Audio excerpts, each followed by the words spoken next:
ব্যক্তি মানুষ দেখানোর জন্য কোরবানি করে সে মুশরিক হয়ে যায়।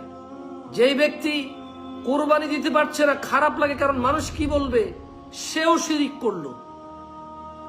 আর যেই ব্যক্তি তার সামর্থ্য বেশি ছিল, বেশি দিছে, এখন সামর্থ্য কম, কম দিতে লজ্জা পাচ্ছে, সেও শিরিক করে। লজ্জা কার সাথে ভাই? কোরবানি আল্লাহর জন্য। আল্লাহ সামর্থ্য দিলে দিব, নালে দিব না। আল্লাহ সামর্থ্য দিছে, কোরবানি দিচ্ছি না, তাইলে এক কথা। আল্লাহ সামর্থ্য দিছে 5টা দিব, 5টা। আল্লাহ সামর্থ্য দিছে 10টা দিব, 10টা। একটা দেওয়ার সামর্থ্য দিছে, একটা দিব। সামর্থ্য দিছে একটা গরুতে 1 ভাগ নেওয়ার, 1 ভাগ দিব। এটাও সামর্থ্য থেকে চলে গেছে, আল্লাহর পরীক্ষা, খালাস দিবই না এবং কোনো কষ্ট নাই। আল্লাহকে বলবো, ইয়া আল্লাহ তুমি জানো।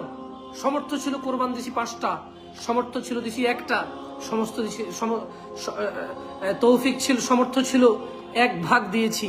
আল্লাহ এবছর সেই সমর্থনে তুমি নেকি দিয়ে দিও, কারণ তুমি জানো আমার সামর্থ্য থাকলে আমি এই ইবাদতে পিছপা হই না। খালাস, দিস আর ইবাদা।